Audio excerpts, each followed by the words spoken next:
तो क्या अब हम लौट जाएं? लौटना ही होगा।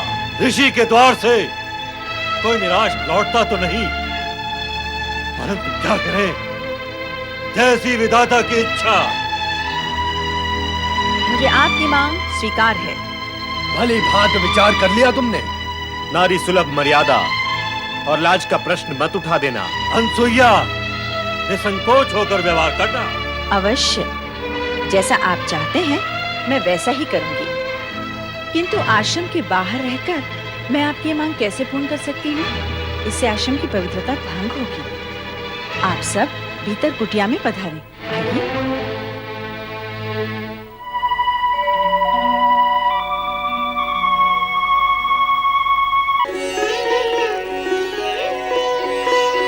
भिक्षाम देहि, भिक्षाम देहि, भिक्षाम देहि, भिक्षाम देहि, भिक्षाम देहि।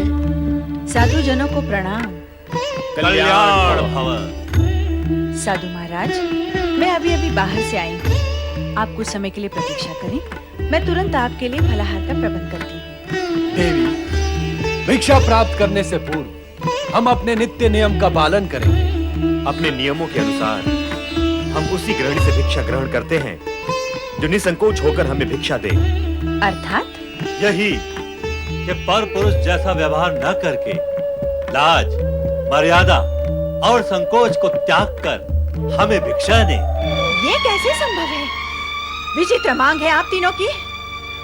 कोई भी पतिव्रता सन्नारी इस प्रकार की स्थिति के लिए कभी तैयार नहीं होगी। भला भला पर पुरुषों के सामने कोई भी स्त्री अपनी लाज और मर्यादा का त्याग कैसे कर सकती है? आप निसंकोच व्यवहार की अपेक्षा क्यों करते हैं मुझसे? लाज और मर्यादा तो नारी के आभूषण होते हैं, और आप आभूषणहीन रूप में मुझे क्यों देखना चाहते हैं? लगता है आपके मन में कोई खोट है। हमारे प्रति शंका और संदेह रखने वाले को हम अपने क्रोध की ज्वाला से तुरंत भस्म कर देते हैं। हम सच्चे तपस्वी हैं।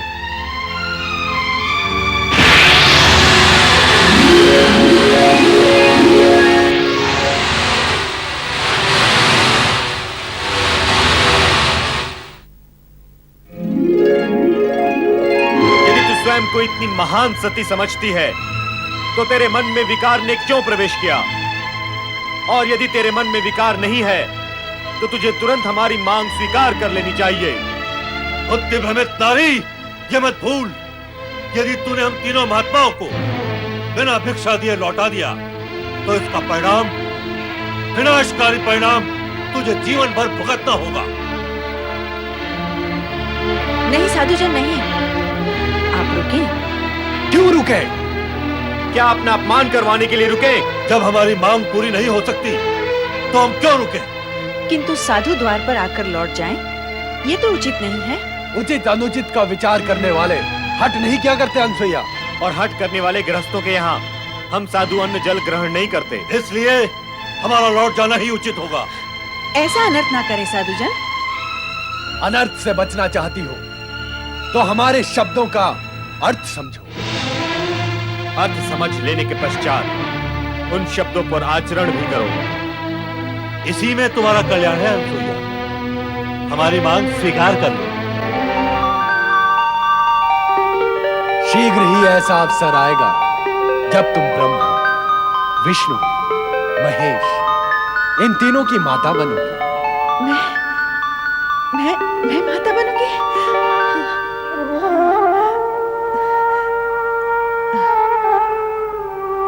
तो क्या अब हम लौट जाएं? लौटना ही होगा। ऋषि के द्वार से कोई निराश लौटता तो नहीं, परंतु क्या करें, जैसी विधाता की इच्छा। मुझे आपकी मांग स्वीकार है। भली भांति विचार कर लिया तुमने? नारी सुलभ मर्यादा और लाज का प्रश्न मत उठा देना। अनसुईया, निसंकोच होकर व्यवहार करना। अवश्य, जैसा आप चाहते हैं मैं वैसा ही करूंगी। किंतु आश्रम के बाहर रहकर मैं आपकी मांग कैसे पूर्ण कर सकती हूँ? इससे आश्रम की पवित्रता भंग होगी। आप सब भीतर कुटिया में पधारें। आइए।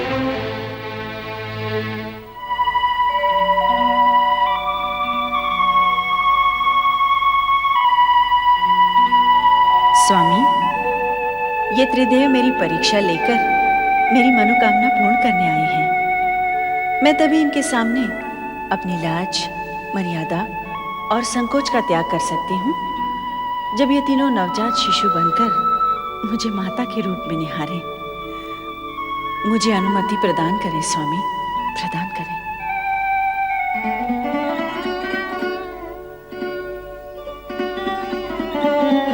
पधारे महात्मागण, अपना आसन ग्रहण करें। तत्पश्चात मैं आपके आदेश का पालन करके आपकी मांग पूर्ण करूंगी। मेरी लाज, मर्यादा और पतिव्रत धर्म की रक्षा हो।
बालक बनके मेरी माता बनने की इच्छा पूर्ण कर दी।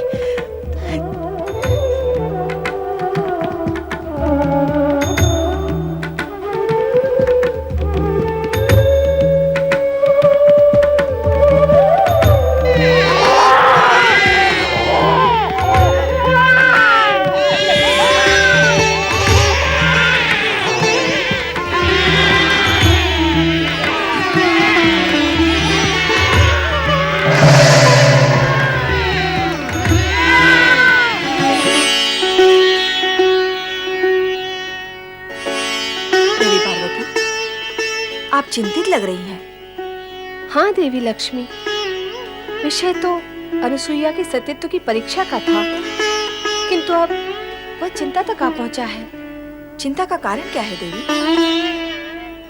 अनुसुईया के सतीत्व की परीक्षा लेने त्रिदेव यहीं से गए हैं। अब तक तो उन्हें लौट आना चाहिए था, किंतु लौटे नहीं। यही चिंता का कारण है।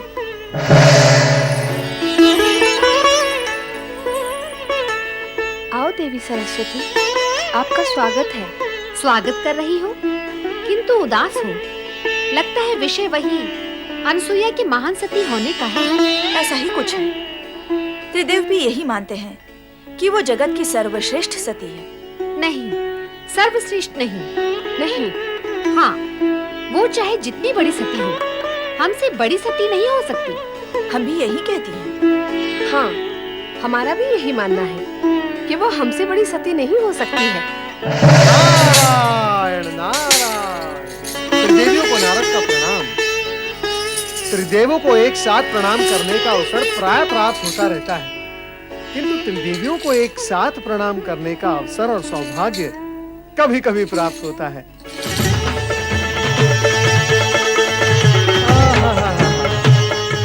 आज कैलाश पर त्रिदेवी सम्मेलन है। अवश्य ही कुछ विशेष प्रसंग होगा, किंतु त्रिदेवियों की शोभा तो त्रिदेव से है। कहाँ है त्रिदेव? नारायण नारायण। मैं तो विष्णु लोक, ब्रह्मलोक दोनों में भ्रमण करके आ रहा हूं। दोनों लोग सूने पड़े हैं और यहाँ पर भगवान भोलेनाथ भी नहीं है। आप तीनों को तो अवश्य ज्ञात होगा ही कि त्रिदेव कहाँ है। नारद, तुम वाक्पटु तो हो ही, अभिनय पटु भी हो। तुम तो ऐसे अज्ञानी बन रहे हो जैसे तुम्हें कुछ ज्ञान ही न हो। कैसा ज्ञान माता? क्या तुम नहीं जानते कि त्रिदेव अनुसुईया के सतीत्व का अभिमान चूर चूर करने गए हैं? कैसे जानूंगा? कैसे माता? जबकि मैं ये जानता हूँ कि सती अनसुया को अभिमान छू भी नहीं सकता, तो फिर उसके चूर चूर होने का प्रश्न भी नहीं उठता। किंतु नारद, तुम ये तो जानते हो कि त्रिदेव अनसुया को महान सती मानते हैं। हाँ, सो तो जानता भी हूँ और मानता भी हूँ माता। क्या तुम भी यही मानते हो? विवशता है माता, विवशता। त्रिदेव जिसे मानते हैं उसे यदि मैं अमान्य कर दूं तो स्वयं मैं अमान्य हो जाऊंगा। तो सत्य ये है कि त्रिदेव की मानता के कारण ही तुम भी यही मानते हो कि अनसुया जगत की महान सती है। हाँ माता। किंतु इसका प्रमाण क्या है? प्रमाण असत्य से उत्पन्न शंका का होता है माता। जो प्रत्यक्ष है उसका क्या प्रमाण? सत्य असत्य का ज्ञान बिना परीक्षा लिए कैसे होगा नारद? माता, यही जानने तो मैं अत्रि आश्रम गया था। क्या नारद, तुम अत्रि आश्रम गए थे? हाँ माता, मैं वहीं से आ रहा हूँ। तो क्या वहाँ त्रिदेव नहीं थे? अब क्या बताऊँ मैं माता? जो सत्य है वही कहो नारद। बताओ नारद, त्रिदेव वहाँ थे अथवा नहीं? थे भी और नहीं भी। नारद, अपनी लीला का प्रदर्शन दानवों अथवा मानवों पर किया करो। स्पष्ट कहो, त्रिदेव वहाँ थे या नहीं? कहो नारद, अनुसुईया के आश्रम में तुम्हें त्रिदेव के दर्शन हुए अथवा नहीं? माता, मैंने वहाँ अनसुया के 3 छोटे-छोटे शिशुओं के दर्शन किए, किंतु त्रिदेव के तो तीनों लोक में कहीं दर्शन नहीं हुए।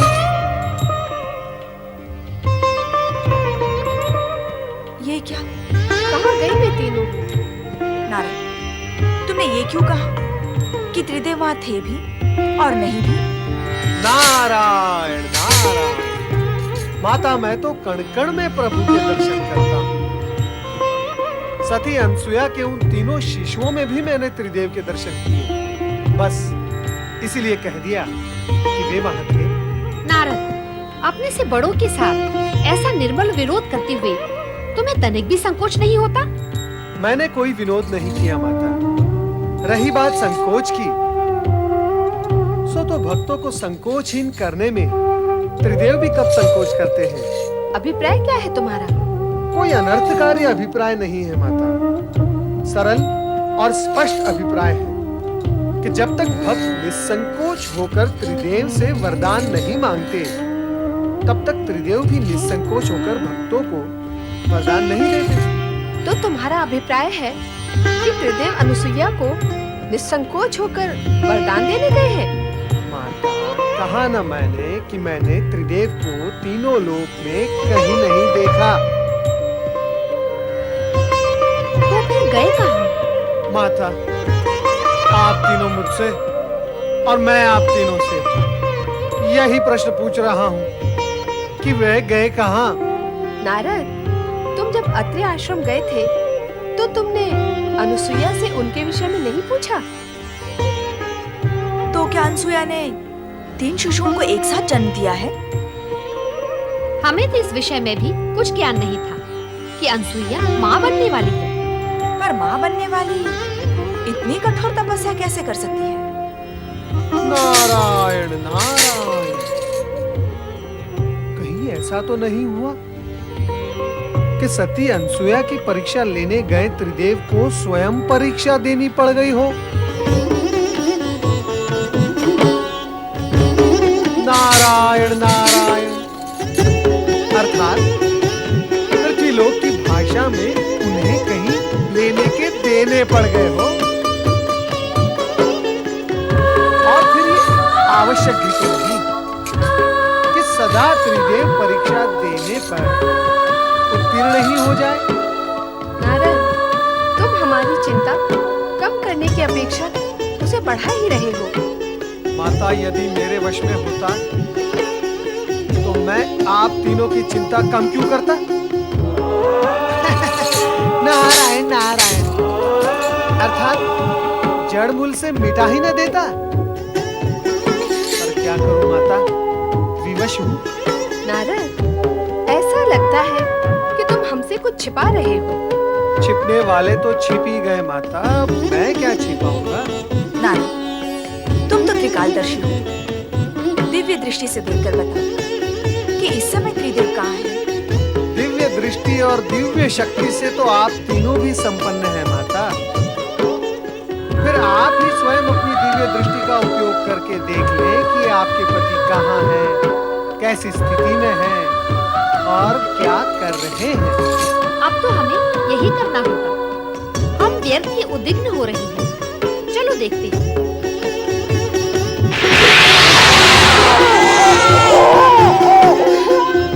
क्या तुम दोनों ने वही देखा जो मैंने देखा? यही प्रश्न मैं करने वाली थी। यही प्रश्न आप दोनों से मैं भी कर रही थी। क्या प्रश्न है आप तीनों देवियों का? तनिक मैं भी तो सुनूं। नारद, सब कुछ जानते हुए भी तुम अंधे की बनते हो। क्या तुम नहीं जानते कि अत्रि ऋषि के आश्रम में अनुसुईया के पालने में त्रिदेव शिशु बनकर पै पै कर रहे हैं? पै पै नहीं, ए कर रहे हैं। पै पै भी नहीं और ए भी नहीं, उआ उआ करके रो रहे हैं। नारायण नारायण, सभी ने अपने अपने पतियों को शिशु रूप में रोता देख सुन लिया। अच्छा हुआ आप तीनों ने उन तीनों को देख लिया, आपकी चिंता दूर हो गई ना। अब आप मुझे आज्ञा दें, मैं चला। रुक जाओ नारद, हमारी चिंता अभी दूर नहीं हुई है, बढ़ गई है। अभी तो केवल इतना ही ज्ञात हुआ है कि वे अनसुया के पालने में हैं। अब और क्या ज्ञात करना शेष है माता? नारद, कभी कभी तुम्हारे प्रश्न बाण की नोक से भी अधिक नोकीले होते हैं। उन तीनों को वहाँ से कैसे मुक्त करें, यह ज्ञात करना तो शेष ही है। नारद, तुम्हें हमारे साथ तुरंत अत्रि आश्रम चलना होगा। मैं नहीं नहीं नहीं नहीं, मैं क्या करूंगा वहां आकर? शिशुओं और माताओं के बीच नारद का क्या काम है? ये गुत्थी तो आप तीनों की उलझाई हुई है। अब इस गुत्थी को आप तीनों ही सुलझाएं। मुझे आज्ञा दें। नारायण नारायण। हम नारद का आश्रय क्यों लें? क्यों ना हम स्वयं ही अत्रि आश्रम चलें? यही करना होगा। आओ चलो।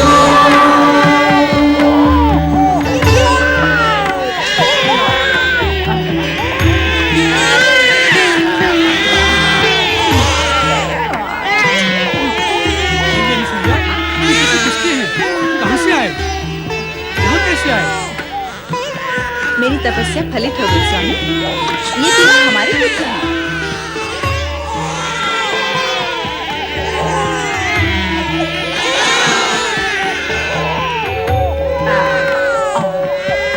ऋषिवर अत्रि,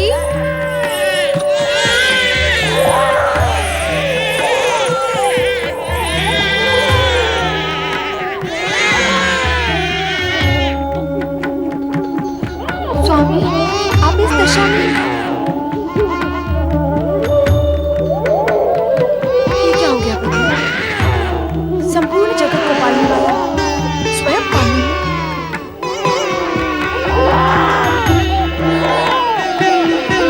ये कैसे हुआ ब्रह्मदेव?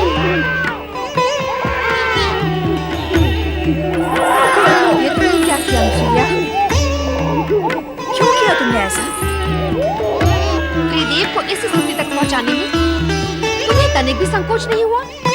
अर्थात आप इस सत्य को स्वीकार करती हैं कि मैं निसंकोच होकर ये सब कर सकती हूँ। तो विचार करें कि संकोच करते हुए मैं जो करती उसका रूप स्वरूप क्या होता। अभिप्राय क्या है तुम्हारा? अभिप्राय तो कभी कुछ भी नहीं था मेरा। अभिप्राय तो आप तीनों देवियों का था, जिसे लेकर आपके पतिगण मेरी परीक्षा लेने आए थे।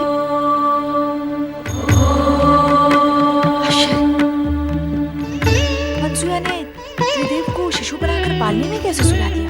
उससे भी बड़ा आश्चर्य तो ये है कि त्रिदेव शिशु बन कैसे गए? वे स्वयं शिशु बनना चाहते थे, ऐसी ही उनकी मांग थी। मैंने तो मात्र उनकी मांग को उनकी आज्ञा समझकर पूर्ण किया है। अनुसुईया, जगत में आज तक कभी ऐसा हुआ नहीं और ना ही भविष्य में ऐसा होना संभव होगा कि त्रिदेव को कोई नारी अपने सतीत्व के बल पर शिशु बनाकर पालने में सुला दे। हाँ अनसुया, हम तुम्हारी पतिभक्ति और सतीत्व की श्रेष्ठता को स्वीकार करती हैं। अब प्रत्यक्ष को प्रमाण की आवश्यकता भी क्या है? हम तुम्हारे सतीत्व की श्रेष्ठता को और महानता को प्रणाम करती हैं। अब हमें हमारे पति लौटा दो। आज हमसे अधिक सौभाग्यशाली इस जगत में कौन होगा स्वामी, जिनकी कुटिया में 3 महादेवियां एक साथ पधारी हैं। केवल 3 महादेवियां? इस पालने में सोए हुए त्रिदेव को क्यों भूल गई देवी अनसुईया?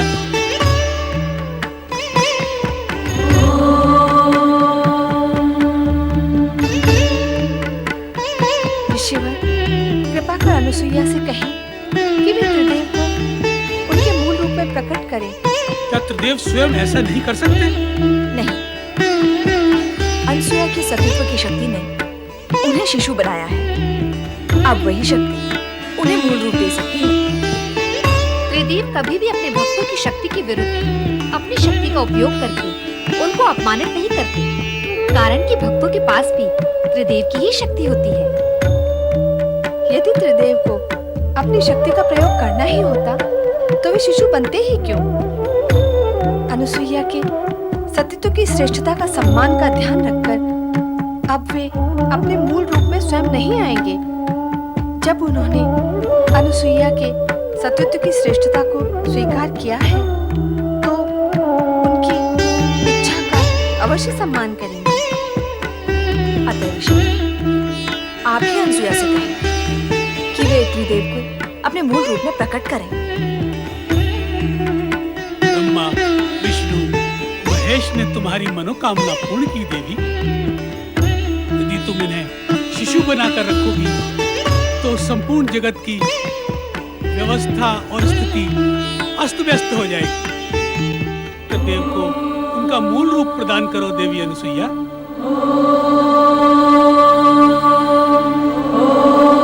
आपकी आज्ञा शिरोधार्य स्वामी।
हम त्रिदेवों के मातृपद को प्राप्त किया है।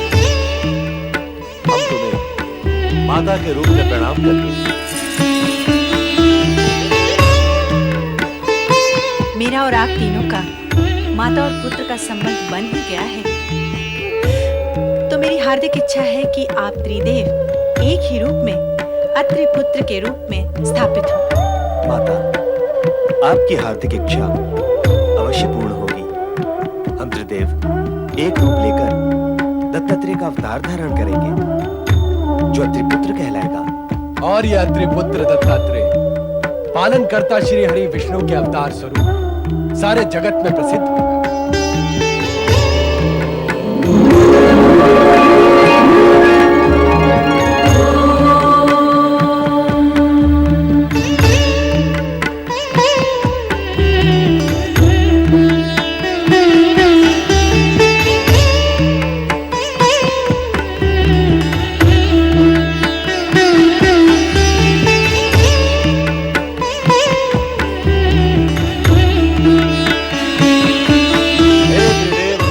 दत्तात्रेय, आप हम त्रिदेवों की सम्मिलित शक्ति के धारक होते हुए सौम्य, शालीन, परोपकारी एवं शांत प्रकृति के हैं। और भगवान दत्तात्रेय एवं विष्णु अवतार के रूप में आपकी कीर्ति दिग दिगंत तक व्याप्त रहेगी।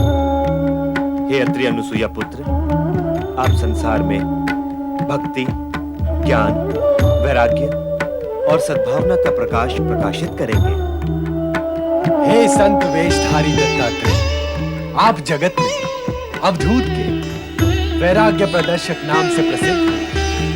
जो भक्त सच्चे मन से आपकी पूजा आराधना व नाम स्मरण करेगा, वो हम तीनों को प्राप्त होगा। साथ ही वो त्रिदेवों की कृपा का अधिकारी। हे श्री हरि विष्णु अवतार दत्तात्रेय, जो भी भक्त आपका नाम स्मरण करेगा वो सदा धन, वैभव और संपन्नता से पूर्ण रहेगा। इतना ही नहीं, आपकी भक्ति करने वाले भक्त का ज्ञान चमत्कार पूर्ण होगा। ज्ञान व विद्या में वो सदा अग्रणीय रहेगा। जगत में भक्ति और वैराग्य की धारा आपके नाम से ही प्रवाहित होने लगेगी। त्रिदेव और त्रिदेवियों ने अपनी कृपा का जो प्रसाद दत्तात्रेय को प्रदान किया है वो अभूतपूर्व है। जगत में ऐसी उपलब्धियां सरलता से प्राप्त नहीं होती। तीनों लोकों की संपदा से अधिक प्राप्त किया है दत्तात्रेय ने। त्रिदेव और त्रिदेवियों ने शेष कुछ भी नहीं छोड़ा। जगत में जो श्रेष्ठ है वो सब प्रदान किया है दत्तात्रेय को। तुम धन्य हो दत्तात्रेय। प्रणाम माता, प्रणाम पिता श्रेष्ठ। मैं दत्तात्रेय इस जगत को धर्म का संदेश सुनाकर प्राणियों को कल्याण मार्ग के लिए प्रेरित करूंगा।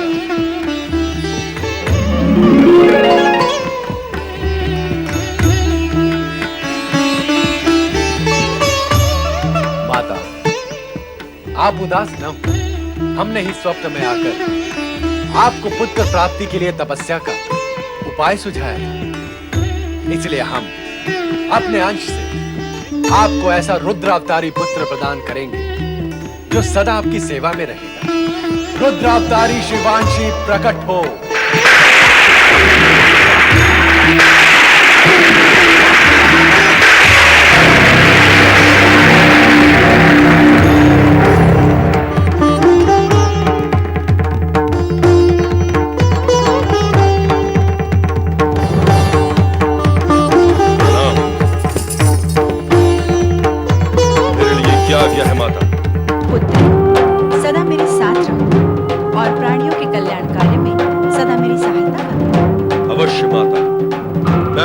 का पालन करूंगा, पर साथ ही साथ उन दुष्कर्मियों को दंड भी अवश्य दूंगा माता, जो नीति, नियम और धर्म का पालन नहीं करेंगे और हमारे सम्मान को ठेस पहुंचाएंगे। देवेश्वर, आपका ये रुद्रावतार तो जन्म से ही रौद्र रूप धारण करने लगा है।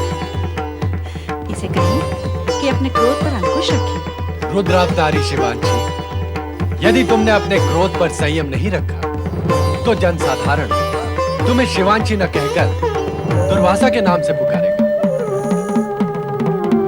जनसाधारण मुझे क्या पुकारेंगे इसकी मुझे तनिक भी चिंता नहीं है प्रभु।